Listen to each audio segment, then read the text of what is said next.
Hello दोस्तों, welcome to my YouTube channel अपना मैथशाला। तो आज की वीडियो में हम लोग पढ़ेंगे अलजेब्रा, बीजगणित। जो स्क्रीन में टॉपिक्स दिख रहा है आप लोग को, इन सब टॉपिक्स को हम अच्छे से पूरा कवर करेंगे। और ये वीडियो देखने के बाद अलजेब्रा में आपको कोई भी डाउट नहीं रहेगा, सारा डाउट्स आपका क्लियर हो जाएगा। एपी जीपी या फिर कोई भी द्विघात समीकरण, क्वाड्रेटिक इक्वेशन, पॉलिनोमियल इक्वेशन, इन सब चीजों को हम अच्छे से समझेंगे, एकदम कम टाइम में पूरा एकदम इफेक्टिव वे में पूरा समझेंगे। पूरे फार्मूले को, कॉन्सेप्ट को, ट्रिक को समझेंगे। और लास्ट में प्रीवियस ईयर के 10 इंपॉर्टेंट क्वेश्चन को भी सॉल्व करेंगे, जिससे आपका सारा डाउट्स भी क्लियर हो जाएगा। तो अगर आप लोग आरआरबी, एनटीपीसी या फिर कोई भी गवर्नमेंट एग्जाम की तैयारी कर रहे हो, तो ये वीडियो आप लोग के लिए काफी इंपॉर्टेंट होने वाला है। और आप लोग हमारे चैनल पर न्यू हैं तो प्लीज हमारे चैनल को सब्सक्राइब कीजिए और अपने दोस्तों के साथ शेयर कीजिए। तो चलिए वीडियो को स्टार्ट करते हैं। सबसे पहले बोल रहा है यहाँ पे पॉलिनोमियल क्या होता है। पॉलिनोमियल मीन्स बहुपद क्या होता है। बहुपद क्या होता है? बहुपद एक होता है, लाइक यहाँ पे थ्योरी दिया हुआ है कि गणितीय अभिव्यक्ति है जो वेरिएबल और गुणांकों और घातांक से बने होते हैं। देखिए, मान लीजिए कोई भी इक्वेशन है, ये इक्वेशन दिया हुआ है यहाँ पे ना, जैसे यहाँ पे दिया हुआ है 2x² 3x+5, ठीक है।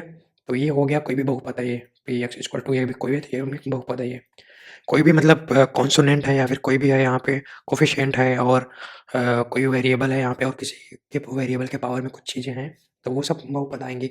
तो यहाँ पे दिया हुआ है ना, यहाँ पे देखो, इस फॉर्म में कुछ भी लिखा हो तो ये बहुपद होंगे, पॉलिनोमियल होते हैं ये। तो जैसे यहाँ पे दिया है a1 an an-1, ये सब कोफिशिएंट है, गुणांक है। और n इसका डिग्री है। डिग्री क्या होता है? ये काफ़ी इंपॉर्टेंट है, ये क्वेश्चन में पूछा भी जाता है। जैसे यहाँ पे 2x² + 3x+5, इसमें डिग्री क्या होगा? डिग्री मतलब इसका सबसे बड़ी घात क्या होगी? 2 होगी। कभी-कभी एग्ज़ाम में क्वेश्चन में पूछ लेता है, कोई भी इक्वेशन दिया हुआ है 5x⁴ 3x² 4x plus 7x, कोई भी दे दिया, इसका डिग्री पूछ लिया इसने। डिग्री पूछेगा, डिग्री मतलब क्या होता है? सबसे बड़ी पावर।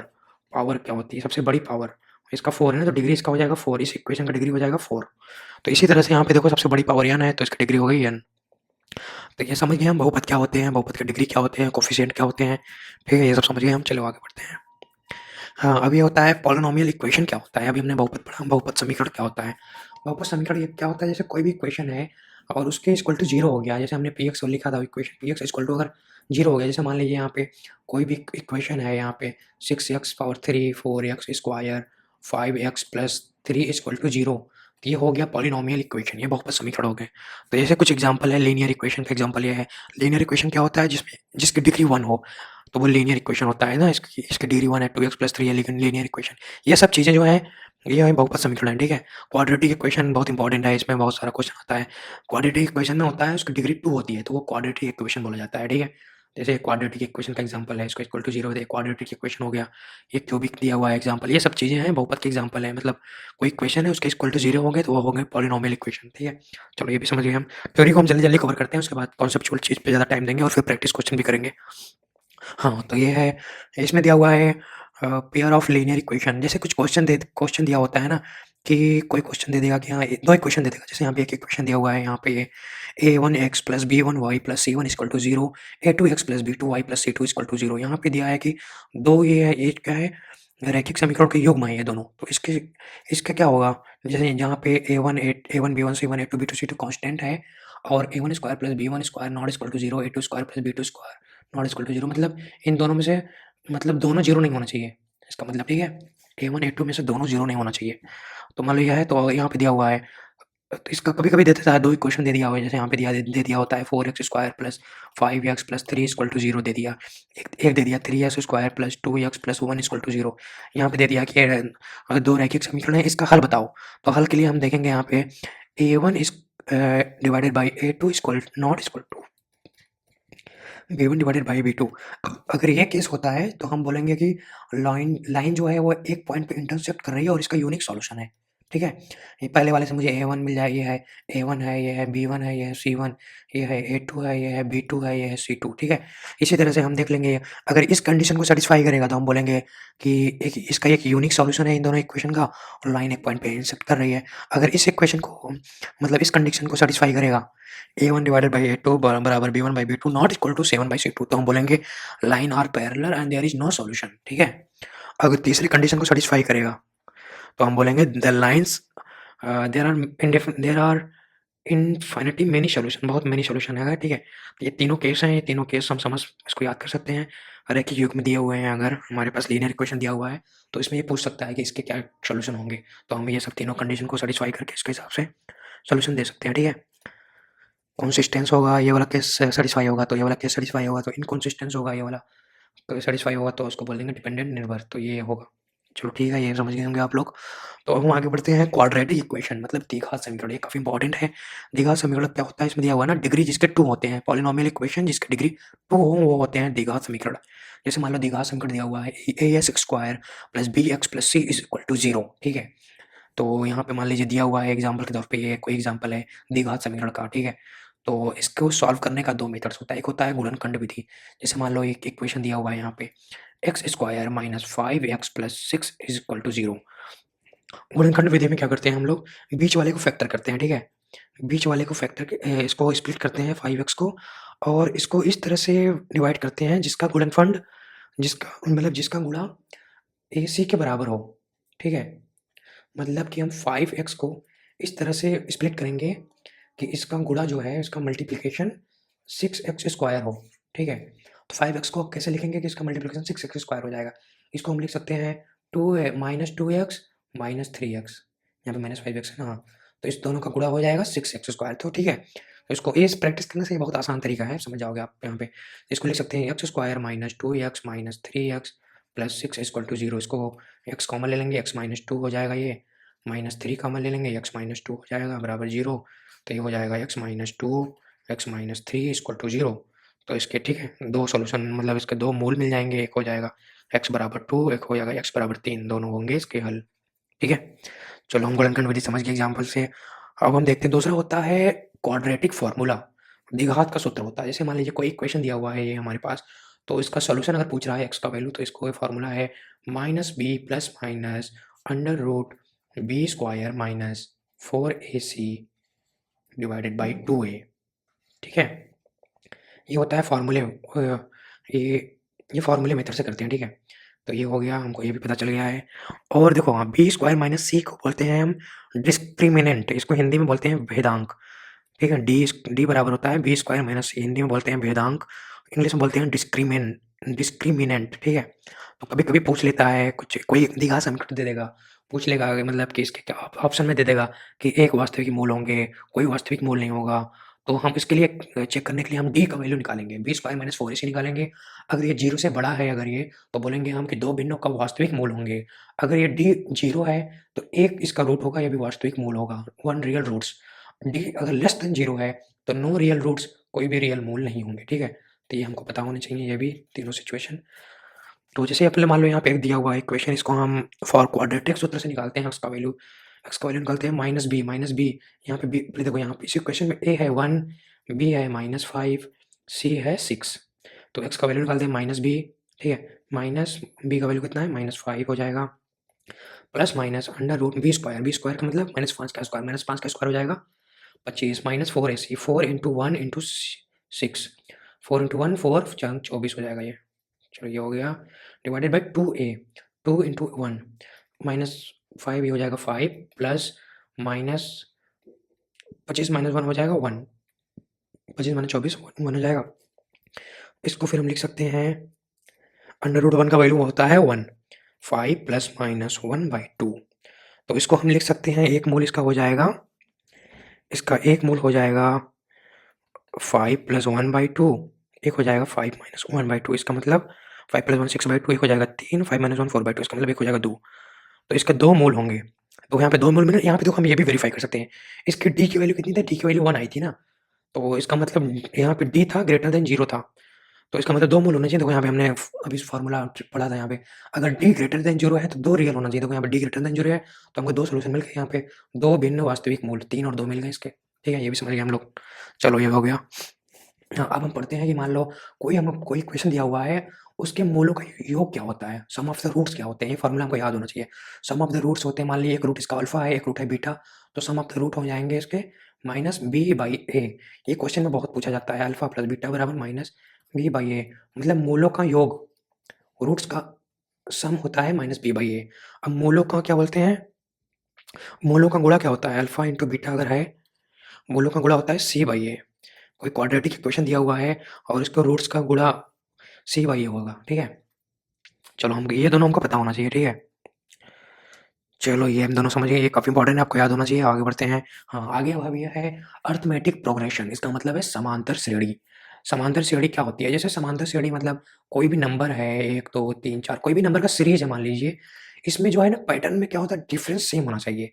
जैसे यहाँ देखो इस दोनों के बीच का डिफ़रेंस 1 है, इन दोनों के बीच का डिफ़रेंस 1 है, इन दोनों के बीच का डिफ़रेंस 1 है, इन दोनों के बीच का मतलब डिफ़रेंस 1 है। मतलब कोई भी जैसे एक नंबर है 2, 4, 6, 8, 10 सो ऑन इस तरह से। देखो यहाँ पे सब नंबर का बीच का डिफरेंस 2 है, इसके बीच का डिफरेंस 2 है, इसके बीच का डिफरेंस 2 है, इसके बीच का डिफरेंस 2 है। तो अगर मान लीजिए कोई नंबर का एक पैटर्न है जिसके बीच का डिफरेंस एक मतलब एक सेम है, ठीक है ना? पदों का अंतर प्रत्येक क्रमागत पदों का अंतर समान होता है तो वो समांतर श्रेणी होती है, ठीक है? तो समझ गए आप? समांतर श्रेणी ये मतलब डिफरेंस सेम होना चाहिए यहाँ पे, डी। तो समझ गए? जैसे मान लीजिए कोई क्वेश्चन दिया हुआ है, तो वो समांतर श्रेणी में है, तो उसका nवें पद का फ़ॉर्मूला क्या होगा? ठीक है? nवें पद का फ़ॉर्मूला क्या होता है? मान लो t n term of n पद होगा a plus n minus 1 into T. a यहाँ पे है फर्स्ट पद। जैसे मान लीजिए यहाँ पे पहला पद है a, दूसरा पद है a प्लस टी, तीसरा पद है a प्लस 2d, चौथा पद है a प्लस 3d, इसी तरह से सो ऑन है, ठीक है? डी है इसके बीच का डिफरेंस, मतलब 2 क्रमागत नंबर्स के बीच में डिफरेंस, इसके बीच का डिफरेंस डी है, इसके बीच का डिफरेंस भी डी है। कहाँ गया? इसके बीच का भी डिफरेंस डी होगा, इसी तरह इसके बीच का भी डिफरेंस डी होगा, ठीक है? तो ये फ़ॉर्मूला होता है एन कोई समांतर श्रेणी में है तो उसका एनवां पद होगा a plus n minus 1 into D. N है टोटल पदों का नंबर ऑफ पद टोटल एन होंगे, ठीक है? नहीं, नहीं, एनवें पद का योग, सॉरी एनवां पद क्या होगा? टी एन इक्वल टू होगा a plus n minus 1 into T. ठीक है, चलो ये फ़ॉर्मूला आप लोग समझ गए होंगे। यहाँ पे दिया हुआ है ना, ए एन मतलब एनवां पद, ए पहला पद है, डी है समांतर का सामान्य अंतर है, डी है पद का स्थान, कितना पद पूछा है वो है, सॉरी एन है पद का स्थान, ठीक है? और इसी तरह से अगर पूछ लिया कि एन पदों का योग क्या होगा, पहले एन पदों का योग, तो वो इसका फ़ॉर्मूला है S n equal to n by two two a plus n minus 1 into d. ये फ़ॉर्मूला हमको याद होना चाहिए। अगर उसमें लास्ट नंबर भी दिया हुआ है उस श्रेणी का तो ये फ़ॉर्मूला भी यूज़ कर सकते हैं। तो अगर मान लीजिए कोई नंबर दिया हुआ है, क्या नंबर दिया हुआ है? जैसे मान लो ये नंबर दिया हुआ है a plus D, A plus 2 D और लास्ट में लास्ट पद है इसका यल। तो इसके n पदों का योग होगा n बाई 2 ए प्लस यल पहला पद, यल होगा अंतिम पद, ठीक है? ये भी फ़ॉर्मूला याद होना चाहिए, ये भी फ़ॉर्मूला याद होना चाहिए, ठीक है? चलो ठीक है, ये 3 फ़ॉर्मूला यहाँ पे है, ये तीनों फ़ॉर्मूला आपको याद होना चाहिए समांतर श्रेणी के। चलो ये हो गया। अब हम पढ़ेंगे गुणोत्तर श्रेणी क्या होता है? जियोमेट्रिक प्रोग्रेशन, ठीक है? जियोमेट्रिक प्रोग्रेशन में क्या होता है? जैसे मान लीजिए कोई नंबर है, ठीक है? नंबर है एक ए है, एक है ए आर है, ये है A R square, A R की पावर 3, इसी तरह से कुछ है ए आर की पावर n। इसमें क्या होता है? जैसे मान लीजिए ए और ए आर, यहाँ पे क्या है ना, मतलब दूसरे इसमें क्या बोला है? ऐसी श्रेणी जिसमें प्रत्येक क्रमागत पद का अनुपात समान होता है। जैसे यहाँ पे देख लो a a r by a equal to होगा, जैसे इन दोनों का अनुपात इन दोनों के अनुपात के बराबर होगा, मतलब A R square by A R के बराबर होगा, ठीक है? इसी तरह A R cube by A R square के बराबर होगा। समझ गए? इसका प्रत्येक क्रमागत पद का अनुपात समान होता है। अगर इसमें एनवां पद पूछ लिया आपसे तो क्या करेंगे? इसका फॉर्मूला होता है ए एन या फिर टी एन, जो भी लिखना है लिखो, मतलब टी एन लिख दो। टर्म एनवां टर्म्स होगा इसका ए इंटू आर के पावर एन माइनस 1, ठीक है? यहाँ पे क्या है? टी एन या फिर एन का ये एनवां पद है, ये पूछ रहा है हमसे। तो ए है इसका पहला पद, आर है इसका सामान्य गुणांक। आर हम निकालेंगे, दो क्रमागत पदों को जब हम डिवाइड करेंगे तो वही आर मिलेगा। जैसे पहला पद है ए है, दूसरा पद है ए आर, तो आर मुझे मिल जाएगा ए आर बाई ए कर देंगे तो आर हो जाएगा, ये मिल जाएगा मुझे, ठीक है? जैसे मान लीजिए 2 है, 4 है, 2 दूनी 4, फिर है 8 है, फिर ये है, ठीक है? इसी तरह से है तो इसका आर मुझे मिलेगा 4/2, 8 यहाँ पे ये हो जाएगा, आर इसका मिल जाएगा यहाँ पे। इसी तरह से आर फाइंड करेंगे, ठीक है? तो ये है, हम समझ गए यहाँ पे n है पदों का स्थान, ये है गुणोत्तर श्रेणी में है तो n पद ऐसे निकालेंगे। हाँ, गुणोत्तर श्रेणी में है तो पहले n पदों का योग निकालने के लिए ये फार्मूला यूज करेंगे हम। S n equal to use करेंगे a इंटू 1 माइनस आर के power n divided by 1 minus r. अगर r 1 से छोटा है तो ये फार्मूला यूज करेंगे। अगर r 1 से बड़ा है, ठीक है, कॉमन रेशियो जो है 1 से बड़ा है, तो n पद निकालने के लिए, n पदों का योग निकालने के लिए हम ये वाला फार्मूला यूज करेंगे। S n equal to a into r के power n minus 1 divided by r minus 1, ठीक है?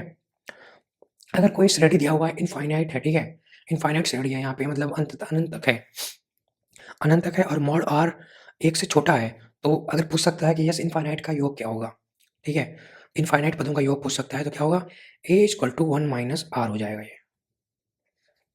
ठीक है? चलो ये भी समझ गए आप, ये भी फ़ॉर्मूला आप याद कर सकते हो। ठीक है? समांतर श्रेणी गुणोत्तर से भी समझ गए हम, अब आगे बढ़ते हैं। यहाँ पे है अरिथमेटिक मीन्स, हाँ, समांतर माध्य क्या होता है? कोई नंबर दिया हुआ है, इसका समांतर माध्य निकालने के लिए उस नंबर को जोड़ देते हैं और टोटल जितने नंबर है उससे भाग दे देंगे तो हमको समांतर माध्य मिल जाएगा।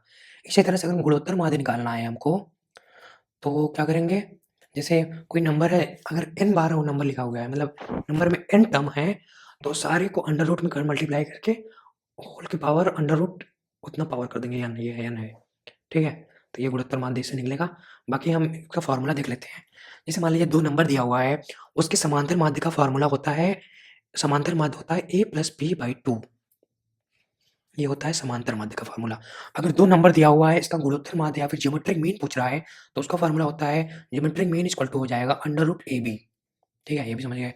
और अरिथमेटिक मीन्स हमेशा ज्योमेट्रिक मीन से बड़ा या बराबर होता है। अरिथमेटिक मीन कभी छोटा नहीं हो सकता है। ठीक है? ये आपको पता होना चाहिए। बराबर तभी होगा जब a और b दोनों बराबर होंगे, तब दोनों बराबर होंगे। ठीक है? ये सभी फ़ॉर्मूले आपको पता होने चाहिए। और देखो ये सब कुछ बेसिक फ़ॉर्मूले हैं अलजेब्रा में, मतलब बीजगणित में। तो क्वेश्चन सॉल्व करने के लिए ये सब फ़ॉर्मूला आपको पता होना चाहिए। इसका स्क्रीनशॉट लेके आप लोग रख सकते हैं अपने पास। तो ये सब फ़ॉर्मूला आप एक बार देख लीजिए। ये सब पता होना चाहिए आपको क्वेश्चन सॉल्व करने, तो क्वेश्चन आसानी से सॉल्व कर सकते हो आप। बट फिर भी अगर आपको इसका पूरा पीडीएफ चाहिए तो मैं आपको डिस्क्रिप्शन में लिंक दे दूँगा, वहाँ से आप इस पूरे स्लाइड का पीडीएफ आप ले सकते हो, जहाँ पे सारा ये सब भी मिल जाएगा। नहीं तो आप स्क्रीनशॉट भी ले सकते हो इसको याद करने के लिए। ठीक है? चलो ठीक है, ये भी आप लोग याद कर लेना इसको। तो अब हम करते हैं, अब 10 प्रैक्टिस क्वेश्चन को सॉल्व करेंगे। तो हमारा सारा जो भी हमने अभी तक समझा है, अभी तक सीखा है, उसको अच्छे से प्रैक्टिस करेंगे, हमारा सारा डाउट क्लियर हो जाएगा। तो चलिए हम पहले क्वेश्चन से स्टार्ट करते हैं। पहले क्वेश्चन में दिया हुआ है, इसको हम सॉल्व करते हैं। इसमें क्या दिया हुआ है? यदि x = 3 एक द्विघात समीकरण का मूल है तो k का मान क्या होगा? ठीक है? तो अगर x एक रूट है इस इक्वेशन का, इक्वेशन क्या है? ये इक्वेशन दिया हुआ है x² - 2kx - 6 = 0 का एक मूल है x = 3। अगर ये इसका एक मूल है तो यहाँ पे x = 3 रखने पे ये इक्वेशन सैटिस्फाई करना चाहिए। तो यहाँ पे कर देंगे हम पुट x = 3। x = 3 को पुट करेंगे तो ये हो जाएगा 3 का स्क्वायर - 2 × k × 3 - 6 = 0। 3 का स्क्वायर 9 - 2 तिहाई 6, 6k - 6 = 0। ये हो जाएगा 9 - 6 3, तो ये हो जाएगा 3 = 6k, k बराबर हो जाएगा 1/2। k का वैल्यू हो जाएगा 1/2।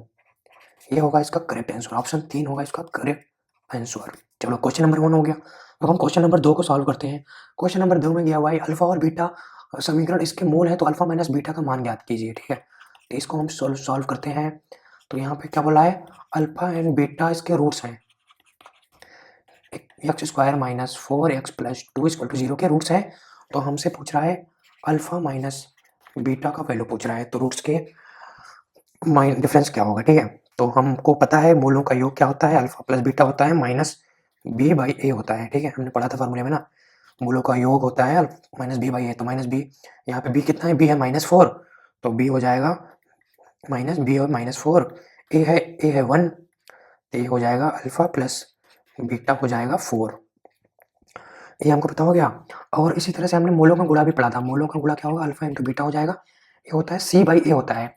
तो यहाँ पे c कितना है? c है 2, a है 1, ये हो जाएगा 2। अल्फा इंटू बीटा हो जाएगा 2। तो हम क्या करेंगे, इसको जो है ये हमको ये मिल गया है, और क्या मिला है हमको? हमको ये मिला है अल्फा इंटू बीटा। हमसे पूछ रहा है अल्फा माइनस बीटा पूछ रहा है। ठीक है? तो हम क्या करते हैं, हम इसको स्क्वायर कर देते हैं। इसको स्क्वायर करेंगे तो ये हो जाएगा, इसके स्क्वायर को हम क्या लिख सकते हैं? अल्फा प्लस बीटा का होल स्क्वायर -4 अल्फा बीटा। ठीक है? क्योंकि देखो alpha square plus beta square plus 2 alpha beta और फिर -4 अल्फा बीटा, तो ये हो जाएगा alpha square plus beta square -2 alpha beta, इसके बराबर होगा। ठीक है? तो हमको इसका भी वैल्यू पता है, इसका भी वैल्यू पता है, पुट कर देंगे। अल्फा प्लस बीटा कितना है? 4 है, 4 का स्क्वायर हो जाएगा 16 -4 इंटू अल्फा इंटू बीटा है 2, 4 दूनी 8, 8 हो जाएगा। तो ये इसका मतलब अल्फा माइनस बीटा का स्क्वायर हो जाएगा 8। तो अल्फा माइनस बीटा का स्क्वायर हो जाएगा 8, तो अल्फा माइनस बीटा हो जाएगा √8। √8 को हम लिख सकते हैं 2 √2, अंदर जाएगा 4 दूनी 8। ठीक है? तो मतलब 2 √2 इसका होगा करेक्ट आंसर। ऑप्शन 4 इसका करेक्ट आंसर है। चलो ये हो गया। क्वेश्चन नंबर 3 को अब हम सॉल्व करते हैं। क्वेश्चन नंबर 3 में क्या बोला है, दो संख्याओं का अर्थमेटिक मीन और ज्योमेट्रिक मीन 5 और 4 है, उन दोनों संख्याओं के वर्गों का योग क्या होगा। इसको हम सॉल्व करते हैं।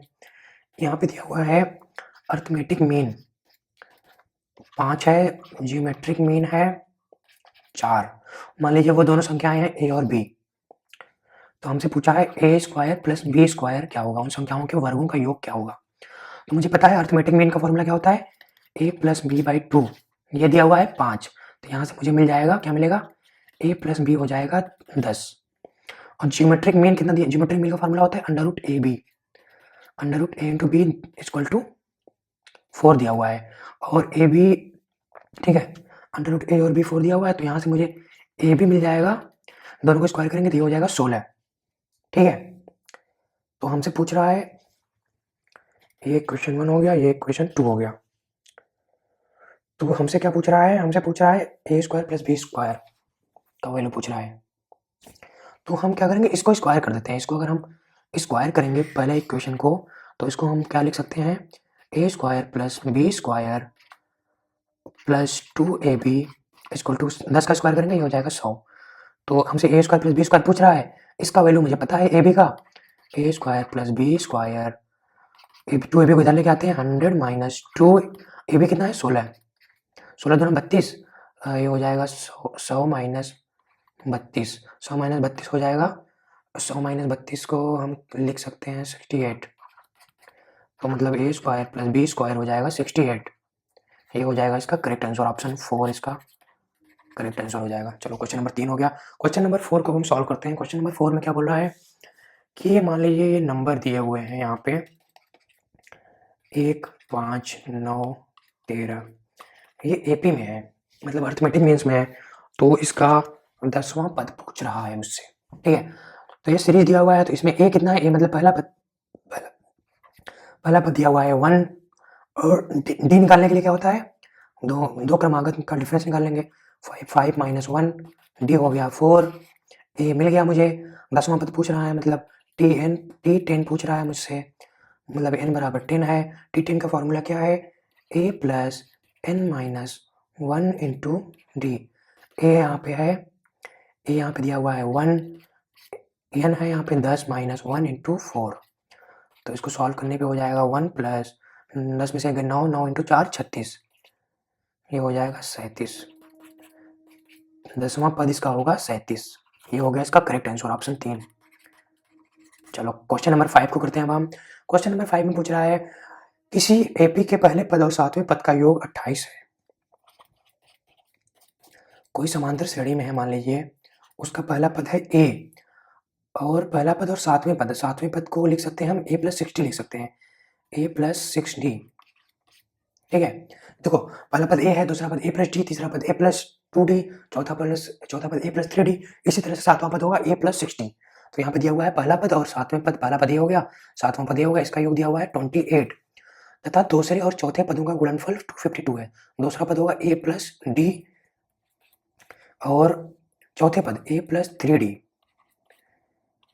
252 है। तो पहले 6 पदों का योग पूछ रहा है। ठीक है, तो पहले हम ए और डी का वैल्यू निकालेंगे। तो इस इक्वेशन से मुझे क्या मिल जाएगा, ए और ए 2a हो जाएगा, 2a में 2 कॉमन ले लेंगे तो हो जाएगा ए प्लस 6d 3d हो जाएगा। ये ए प्लस 3d बराबर 28, ए प्लस 3d बराबर हम लिख सकते हैं 14, 2 को 1 2 से कट जाएगा, ये हो जाएगा 14। ए प्लस 2d मुझे 3d 14 मिल गया। यहाँ पे हम ये वैल्यू हम यहाँ पे पुट कर देंगे, इसका ए प्लस 3d को 14 लिख देंगे, तो ये हो जाएगा ए प्लस डी इंटू 14 बराबर 252। तो हम यहाँ से लिख सकते हैं ए प्लस डी बराबर 252 डिवाइडेड बाई 14। ठीक है, तो हम यहाँ पे लिख सकते हैं, इसको हम कट करेंगे तो ये जाएगा 18 टाइम्स, तो ये हो जाएगा ए प्लस डी बराबर 18। हमको एक इक्वेशन मिल गया, ये इक्वेशन 1 ए प्लस डी बराबर 18, ए प्लस 3d बराबर 14, ए प्लस डी बराबर 18, ये हो गया इक्वेशन 2। ठीक है, तो हम क्या कर देंगे, इक्वेशन 1 माइनस इक्वेशन 2, 1 में से 2 घटाएंगे तो क्या होगा, ए में से ए चला जाएगा, कट जाएगा, तो यहाँ पे लिख ही देते हैं आप लोग के लिए, ए प्लस 3d बराबर 14, ए प्लस डी बराबर 18। इसको घटाएंगे, यहाँ पे माइनस, यहाँ पे माइनस, यहाँ पे माइनस, ए से 1 कट गया, 3D में से 1D गया 2D, 14 में से 18 गया -4, D बराबर हो जाएगा -2। D बराबर -2 होगा तो A बराबर हो जाएगा 20। मुझे A मिल गया है, D मिल गया है, तो मुझसे पूछ रहा है पहले 6 पदों का योग।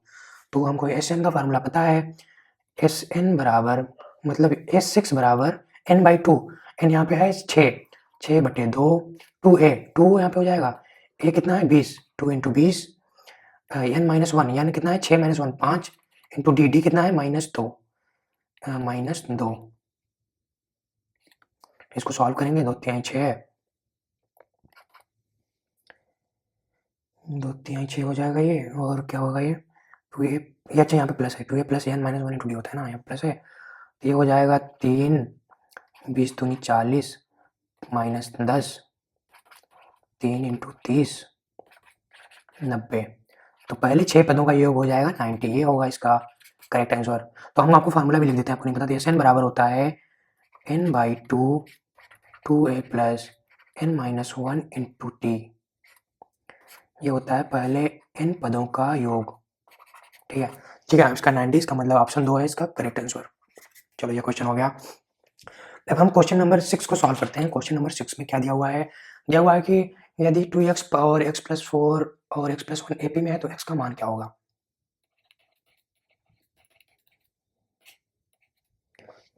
तो हमको क्या पता है, अगर कोई नंबर यहाँ पे दिया हुआ है 2x x plus 4 x plus 1 AP में है तो इस x का मान निकालना है मुझे, ठीक है। तो हमको पता था ना इसका डिफरेंस सेम होगा, ये जो है इसका डिफरेंस और इसका डिफरेंस दोनों बराबर होंगे। इसका मतलब x प्लस 4 माइनस 2x बराबर x plus 1 minus x plus 4, ठीक है। ये माइनस ये बराबर ये माइनस ये, तो इसको हम घटाएंगे तो ये लिख सकते हैं हम, यहाँ पे माइनस एक्स प्लस 4 हो जाएगा, ये हो जाएगा x में से x कट जाएगा प्लस माइनस, और ये हो जाएगा -3 हो जाएगा।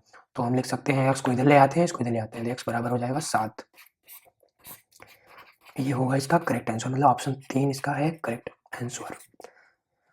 क्वेश्चन नंबर 7 को सॉल्व करते हैं। क्वेश्चन नंबर 7 में क्या दिया हुआ है,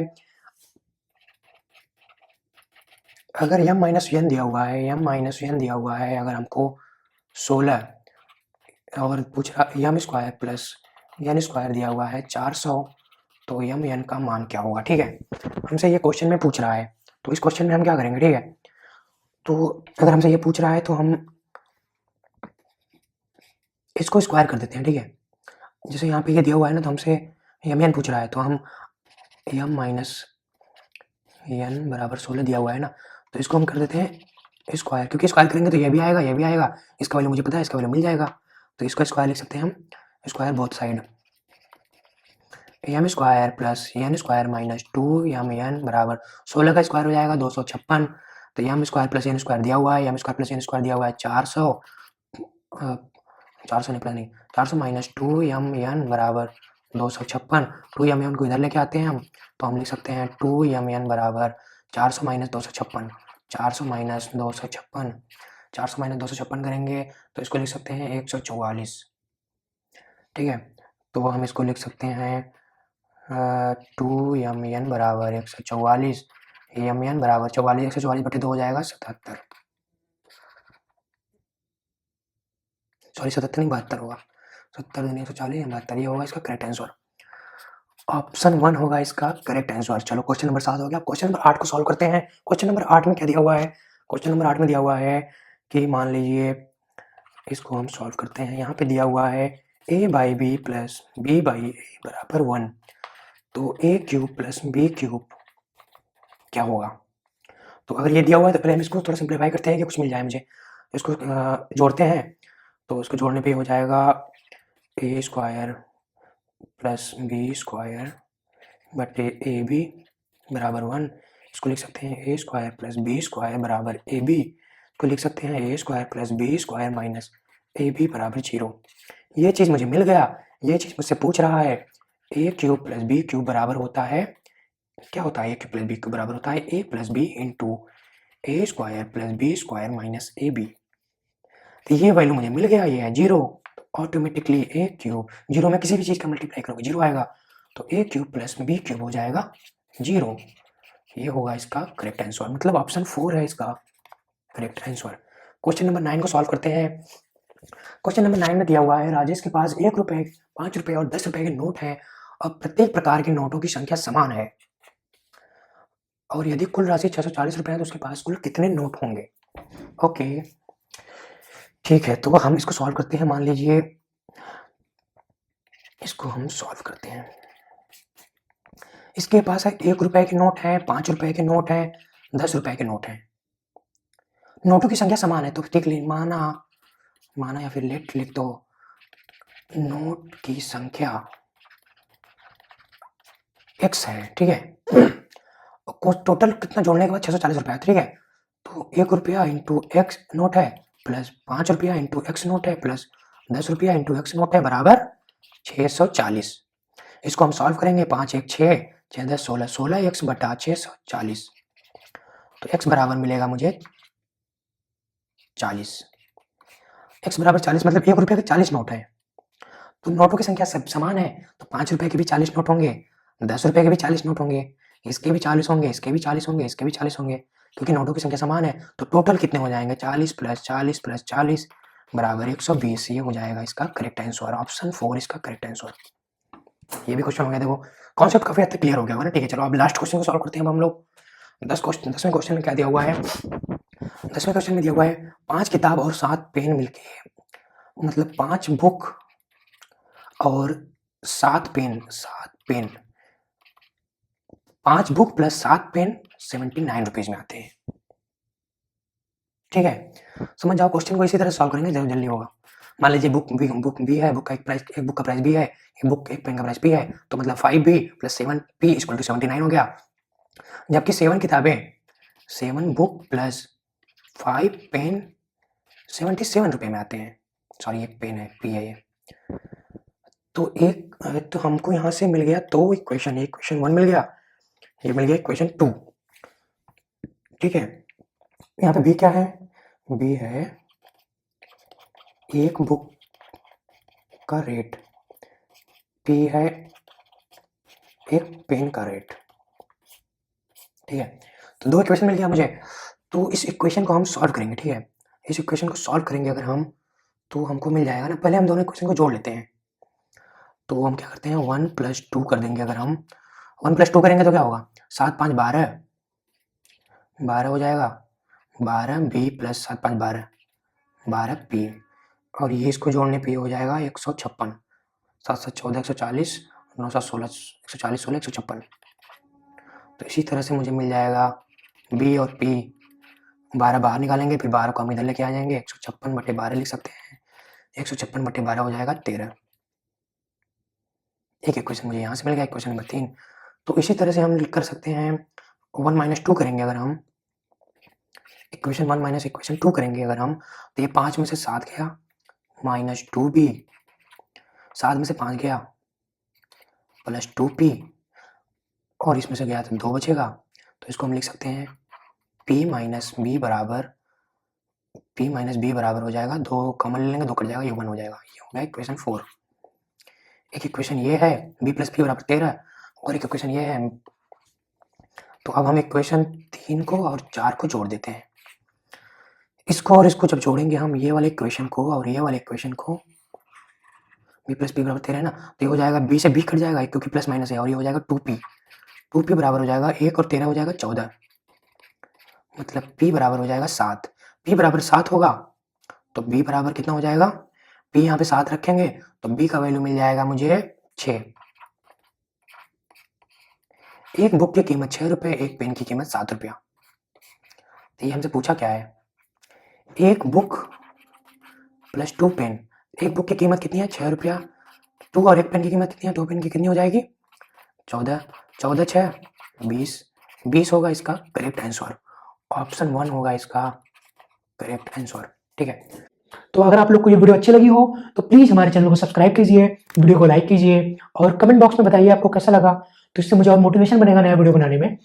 तो और आप लोग हमारे टेलीग्राम चैनल से जुड़ सकते हो, लिंक डिस्क्रिप्शन में मिल जाएगा, वहाँ पे आपको कोई भी डाउट है, आपको फ्री ऑफ कॉस्ट पूरा मैथ में पूरा सपोर्ट मिलेगा आप लोग को। मैं मैथ में आप लोग को पूरा सपोर्ट करूंगा।